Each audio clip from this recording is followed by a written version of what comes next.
하나님의 말씀 예레미야 36장 1절로 10절의 말씀입니다. 유다의 요시야 왕의 아들 여호야김 제4년에 여호와께로부터 예레미야에게 말씀이 임하니라. 이르시되 너는 두루마리 책을 가져다가 내가 내게 말하던 날 곧 요시야의 날부터 오늘까지 이스라엘과 유다와 모든 나라에 대하여 내가 내게 일러준 모든 말을 거기에 기록하라. 유다 가문이 내가 그들에게 내리려 한 모든 재난을 듣고 각기 악한 길에서 돌이키리니 그리하면 내가 그 악과 죄를 용서하리라 하시니라.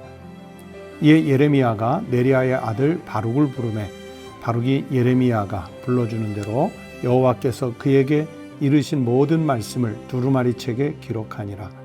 예레미야가 바룩에게 명령하여 이르되 나는 붙잡혔으므로 여호와의 집에 들어갈 수 없으니 너는 들어가서 내가 말한 대로 두루마리에 기록한 여호와의 말씀을 금식일에 여호와의 성전에 있는 백성의 귀에 낭독하고 유다 모든 성읍에서 온 자들의 귀에도 낭독하라.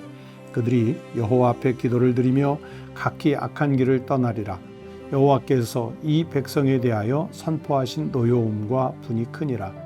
네리야의 아들 바룩이 선지자 예레미야가 자기에게 명령한 대로 하여 여호와의 성전의 책에 있는 여호와의 모든 말씀을 낭독하니라.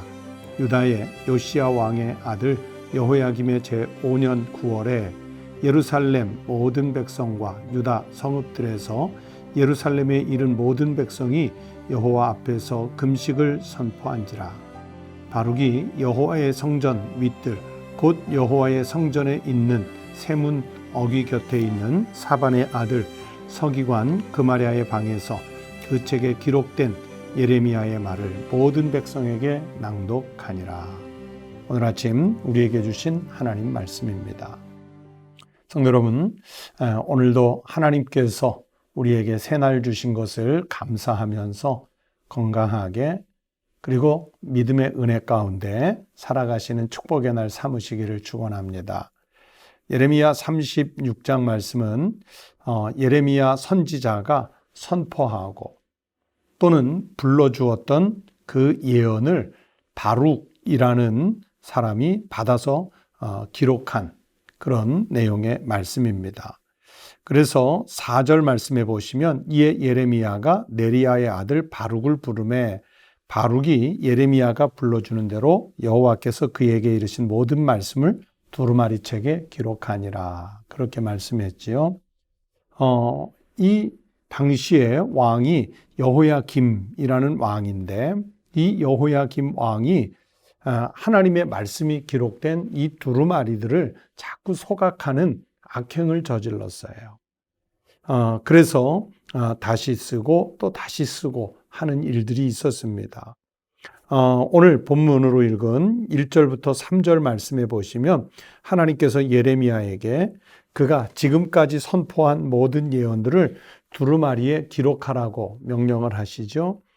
왜 그 당시에 기록된 그 예언서가 잘 없을 시대인데 하나님은 예레미야에게 이 예언의 말씀들을 기록하라고 하셨을까요? 그것은 첫 번째, 예레미야가 자주 감금이 되지 않습니까? 하나님 말씀을 기록하다 붙잡혀가고 또 풀려나와서 말씀 전하다 또 붙잡혀가고 이런 일이 반복되니까 이 하나님의 말씀을 선포하는데 자꾸 방해를 받고 어려움을 겪었던 거예요.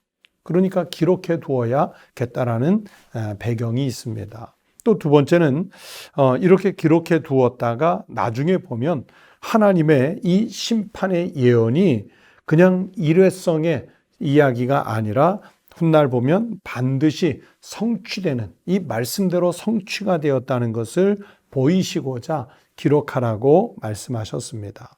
그리고 또 세 번째는 이 말씀이 당대의 사람들만이 아니라 장차 후대 사람들에게도 전승이 돼서 하나님의 예언은 반드시 성취가 된다라는 것을 보여주시려고 하는 하나님의 뜻이 담겨 있습니다. 그리고 4절부터 10절까지 보면 하나님의 명령에 순종해서 이제 바룩이라는 사람이 찾아와 예레미야의 말씀들을 기록하죠. 그리고 이 기록한 말씀을 가지고 유다 성읍에 찾아가서 그리고 성전에 제사 드리러 온 사람, 기도하러 온 사람들에게도 선포하라고 말씀합니다. 로마서 16장 22절에 보면 사도 바울이 이제 건강도 나빠지고 눈도 나빠지고 하니까 이 로마서를 대필한 사람이 누구냐면 더디오라는 분이에요. 그래서 로마서 16장 22절에 더디오가 자기가 지금 이 편지를 대필하고 있다라는 것을 밝히고 있습니다. 저도 초등학교 다닐 때 아버지가 이렇게 외할머니나 또는 어른들께 편지를 보낼 때 대필을 해드린 적이 여러 번 있는데 그 말미에 제가 꼭 쓰지요. 할머니, 이 편지는 제가 받아서 쓰고 있는 거예요. 물론 그거 안 밝혀도 알아요. 알지만 그렇게 생색을 내고 싶었던 그런 어린 마음이 있었습니다. 그러나 예레미야 선지자의 말씀을 받아 적은 바룩이나 바울의 말씀을 받아 적은 더디오가 뭐 생색내려고 한 것은 아니고요. 그렇게 할 수밖에 없는 그 당시의 시대적 상황이 있었죠. 이렇게 하나님의 말씀은 기록되기 시작했고 기록된 말씀이 선포되기 시작했는데 그런데 11절 이하의 말씀은 오늘 본문으로 읽지는 않았지만 11절 이하의 말씀을 보시면 이 예레미야의 예언을 들은 방백들과 그리고 여호야김 왕의 반응이 나오고 있습니다. 그래서 11절부터 19절을 보면 이 방백들이 먼저 예레미야의 예언의 말씀을 듣고 왕에게 달려가서 보고를 하지요. 그랬더니 여호야김이 이제 듣고 나서 별로 기분이 좋지 않았어요. 속상했어요. 그래서 이 예언의 말씀들을 다 수거해다가 소각해 버립니다. 불로 태워버리고 그리고 그 말씀을 선포하게 했던 예레미야를 체포해 오라고 명령을 내리는 말씀입니다.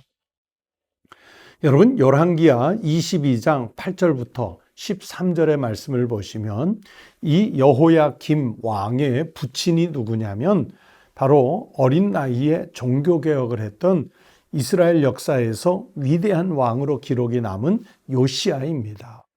요시야 왕이 바로 여호야김 왕의 아버지인데 이 요시야는요 성전 수리 중에 율법책을 발견했을 때 그 말씀을 가져다가 읽고 옷을 찢어가며 하나님 앞에 회개하는 일부터 했습니다. 그리고 그 말씀대로 성전을 수리하는 일부터 했습니다.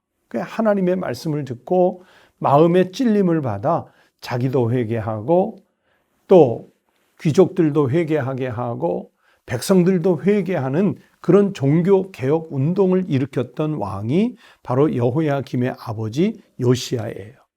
그래서 이 요시야 왕은 하나님의 칭찬을 받았던 위대한 왕으로 기록되어 있습니다. 그러나 이 여호야김은 자기 아버지하고는 전혀 다르게 하나님의 말씀이 기록된 책들을 수거해다가 소각시켜버리고 그 말씀을 선포한 예레미야는 잡아들이는 거예요. 그리고 이렇게 성경이 이제 기록된 예언의 말씀이 없어지니까 27절부터 32절에 보면 하나님의 명령에 따라 바룩을 통해서 다시 기록을 하는데 그 기록된 말씀대로 이제 왕도 최후를 맞고 점차 나라도 멸망해 가는 그 길로 들어서게 된 것입니다. 여러분, 오늘 이 말씀 속에 예레미야가 등장하고 말씀을 기록한 바룩이 등장하고 그 말씀을 듣고 반발을 했던 고관들이 등장하고 예레미야를 체포해 드리는 여호야김 왕이 등장하지요. 여러분 이런 상황들을 한번 생각해 보세요. 하나님의 말씀을 전하는 사역자들은요 어떤 상황에서도 말씀을 선포해야 합니다. 이렇게 반발이 있고 자기의 생명이 위협을 받더라도 하나님께서 말씀 전하는 자로 세웠으면 그 사람은 전해야 합니다. 그리고 말씀을 듣는 사람들은 또 하나님의 말씀을 듣는 것이 중요합니다. 말씀을 듣는 이들은요, 이 하나님의 말씀을 전하는 사람들을 좀 존경하면서 대하고 그리고 그들의 입술을 통해서 선포된 하나님의 말씀은 준엄하게 들어야 합니다. 그런데 이 시대는 말씀을 전하는 이는 전혀 존중을 받지 못하고 목숨을 걸어야 하고, 또 말씀을 제대로 들어야 할 왕과 귀족들과 백성들은 그 말씀을 무시해버리는 이런 괴리 현상이 나타났어요.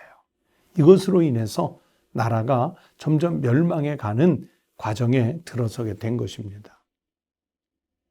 그리고 또 이 말씀을 통해 볼 수 있는 것은 하나님의 말씀은 우리 인간이 임의로 변조하거나 없앨 수 없습니다. 그저 자기 듣고 싶은 소리만 듣고 자기에게 쓴소리 같은 것은 내치는 이런 행위는 하나님의 말씀을 온전히 듣는 것이 아니에요. 베드로전서 1장 23절에서 성경이 말씀했습니다. 너희가 거듭난 것은 썩어질 씨로 된 것이 아니요 썩지 아니할 씨로 된 것이니 살아있고 항상 있는 하나님의 말씀으로 되었느니라. 여러분, 하나님의 백성들이 하나의 인격과 하나님의 백성으로서의 성숙한 삶을 만들어가는 것은 하나님의 말씀으로 되는 것이지 내가 임의로 만드는 것이 아니에요. 또 이사야서 40장 8절에서 말씀하시기를 풀은 마르고 꽃은 시드나 우리 하나님의 말씀은 영원히 서리라. 그렇게 말씀하셨어요. 여러분, 오늘 하나님은 우리에게도 말씀하십니다. 그리고 들을 귀와 들을 심령을 주셨습니다. 하나님 말씀 듣는 일에 열심을 내십시오. 그리고 그 말씀을 들어서 정말 쓴 말씀을 들었을 때는 하나님 앞에 회개하세요. 그러나 하나님께서 복의 말씀을 주시면 아멘 하고 무릎 꿇고 순종을 하세요. 이 말씀이 진행되는 것을 보면 세 번째, 하나님의 말씀을 막는 자, 하나님의 말씀의 선포자를 박해하는 자는 여호야김 왕을 통해서 주시는 내용이 뭐냐면 그 박해자는 결국은 비극적인 종말을 맞는다는 것입니다. 나중에 여호야긴도 시드기야도 마찬가지인데 하나님의 말씀을 막지 마십시오. 하나님의 선포자들의 말씀의 선포자들의 입술을 막지 마십시오. 그 말씀은 그 사람의 입을 막는다고 막히는 게 아니라 선포돼야 할 시간이 되면 어떤 방법으로도 하나님은 말씀을 선포케 하십니다. 그래서 예수님 예루살렘 입성하실 때 군중들이 소리 지르는 것 때문에 바리새인 서기관들이 못마땅해 여기니까 예수님 말씀하시잖아요. 저들이 소리치지 않으면 돌들이라도 일어나 소리치리라. 그것이 하나님 말씀이에요. 성도 여러분, 저는 말씀을 선포하는 목회자입니다. 또 하나님의 말씀을 들어야 할 때는 말씀을 듣는 회중입니다. 선포할 때는 용기 있게, 하나님의 말씀을 들어야 할 때는 겸손하게 들을 수 있어야 됩니다.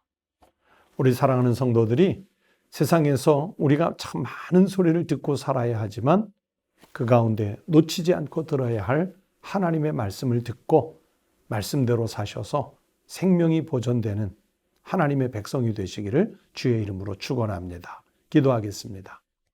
하나님 아버지 감사합니다. 하나님은 우리에게 말씀하시고 우리는 주의 백성으로서 주여 말씀하옵소서 종이 듣겠나이다. 이 겸손으로 나가게 하여 주시옵소서. 하나님, 이 땅에 세운 그 무수한 하나님의 말씀을 선포하는 목회자와 선교사들과 예언자들은 하나님의 말씀이 아닌 인간의 생각과 뜻을 잘못 전하는 우를 범하지 않게 하여 주시옵시고, 또 하나님의 말씀을 들어야 할 백성들은 정말 겸비하여 겸손하게 말씀을 듣고 들은 그 하나님의 말씀에 순종하는 삶을 살아갈 수 있게 해 주시옵소서. 하나님, 오늘 아침도 우리 성도들이 주님 앞에 무릎 꿇고 기도하는 간구와 기도의 제목들을 들어주시고 응답하여 주시옵소서. 우리 주님 예수 그리스도의 이름으로 간절히 기도드리옵나이다. 아멘. 오늘 아침 함께 기도하실 때 지금 들으신 말씀을 생각하시면서 첫 번째, 하나님의 말씀을 읽고 듣고 또 그 말씀을 실행하는 일에 내가 열심을 낼 수 있는 믿음을 가질 수 있게 해달라고 기도하십시다. 두 번째는 선교사님들의 사역과 안전을 위해서, 그리고 우리 교회가 돕는 미자립 교회들을 위해서 기도해 주시기 바랍니다. 세 번째는 우리 성도들의 가정과 가족들이 갖고 있는 소망들이 이루어질 수 있도록 기도하시기 바랍니다. 다 함께 기도하겠습니다.